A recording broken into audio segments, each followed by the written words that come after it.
So I'm Laura and I'm one of the coaches at Fit Body Farm, and I'm going to be coaching the new over 60s class that we've got starting next month.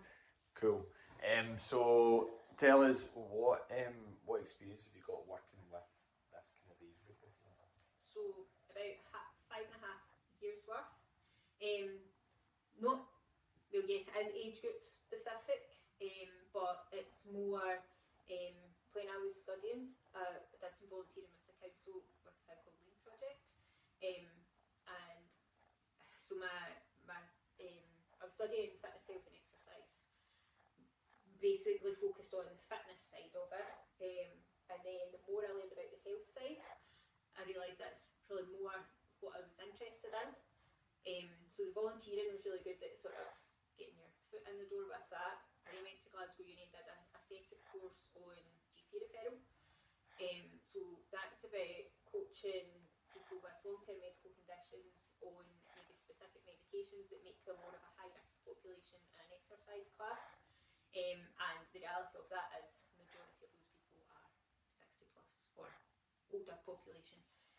So experience-wise, I ended up working with North Ayrshire Council, anything from people recovering from strokes that maybe turned up to class with a carer with limited mobility, people who did a full class seated, and then some people that were pretty good going, could lift decent weights. I had people in their 90s on spin bikes and stuff, so a good range of the thing that we did with that though, because of all the different conditions and everything that was going on in the class, kept class sizes small.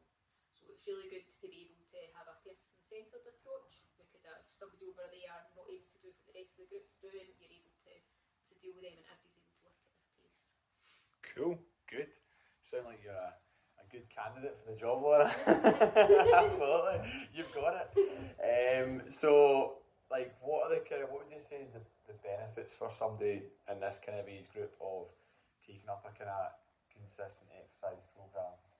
So, the main one is bone density, that people stereotypically steer towards women because of the osteoporosis thing. People just assume that women hit a certain age in life and osteoporosis kicks in, and that doesn't need to be the case. Low impact, it doesn't need to be high impact. Foot strikes, marching, stepping, things like that help increase bone density. But it's just equally as important in men. They also do, osteoporosis sets in.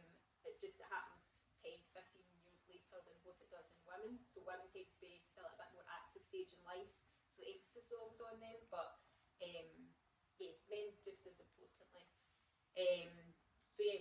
Keeping bone density or increasing it is even better. Cardiovascular, just to be able to do everyday things that you need to do, whether it's running about after kids, grandkids, lifting heavy shopping, getting it into the boot, working, doing things in the garden, being able to go out and walk, do things that you enjoy doing. So being able to maintain that.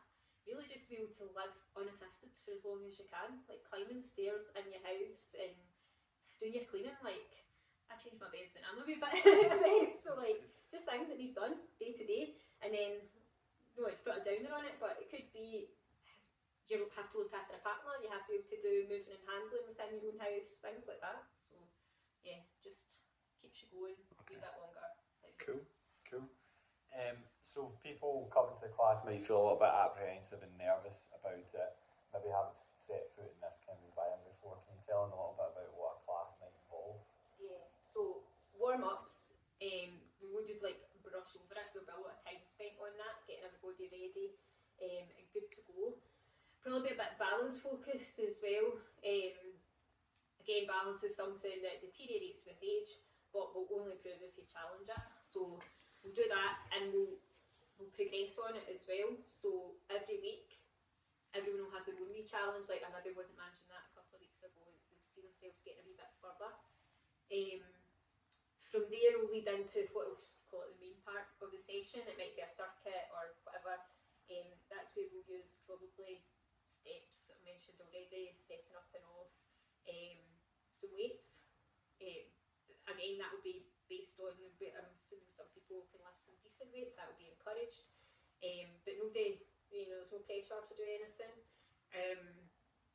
As well, we'll have resistance bands, so actually building strength as well, mainly upper body, hips, knees, and mobility as well we'll get from the resistance bands. Probably the main sort of mix there. And then a decent cool down, stretching, again focusing on mobility, flexibility, and yeah, everybody will be able to work to their own rate. It's not a case of they're all doing this, and if you need to do this somewhere else. It's something for everyone. Good, excellent, exciting. Yeah. Thanks very much, Laura.